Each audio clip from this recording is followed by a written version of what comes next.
Samedi Romanoff, c'est tous les samedis sur Europe 1, 11h midi et demi. Alors lui, il n'a pas une vie facile. Ah non. Bonjour Frédéric. Et comme vous voyez, il n'est pas très rayonnant, c'est Damien Lecan. Il est luisant, mais pas rayonnant. Il craquait avant l'âge. Merci Yann, c'est tout à fait charmant. C'est drôle de vous recevoir car habituellement dans l'équipe, celui que l'on surnomme affectueusement Frédéric le Noir, c'est Frédéric Sigrist. T'as travaillé toute la nuit pour la sortir. Toute la nuit. Il est Ça fait 1 an que j'attends de pouvoir la sortir. Quand les gens parlent du bonheur, ça donne ouais, alors j'adore la bossa nova, Paulo Coelho, tout ça. Pour moi, l'important c'est carpe diem, c'est que du bonheur. Ce qui compte, c'est l'aventure humaine, change rien. Hein. Et non, ce n'est pas que du bonheur, c'est aussi un intellect limité. Sans compter les. Je suis bouddhiste.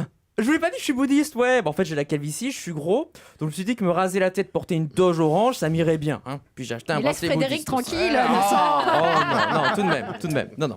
Hein, puis j'ai acheté un bracelet bouddhiste aussi, directement importé du Tibet, c'est écrit dessus puce de Saint-Ouen. Alors, c'est pourquoi, Frédéric, je vais plus loin. Un bonheur aplani sans malheur. Je tiens cette fulgurance d'un biscuit chinois dégusté à Belleville. Il y a d'ailleurs beaucoup de citations dans votre livre, mais vous en avez oublié une fondamentale. Ce n'est pas votre argent qui fera mon bonheur. Zaz. Elle a trop raison.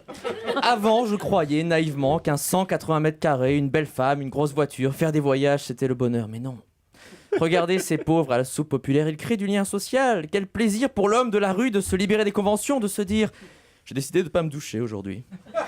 Mais dans 6 mois. » Pareil, l'autre jour, je regardais Rendez-vous en terre inconnue. Je me suis dit « On a vachement à apprendre de ces peuplades. » Oui, je parle des Espagnols, de Frédéric Lopez.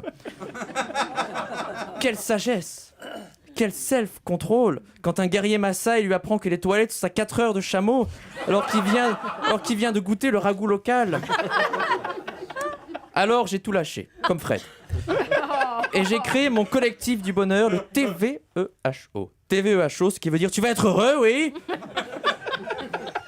Les communistes ont les camarades, les francs-maçons ont les frères, nous avons les wesh cousins. Notre dieu, le bédo, est la quintessence de la positivité cosmique.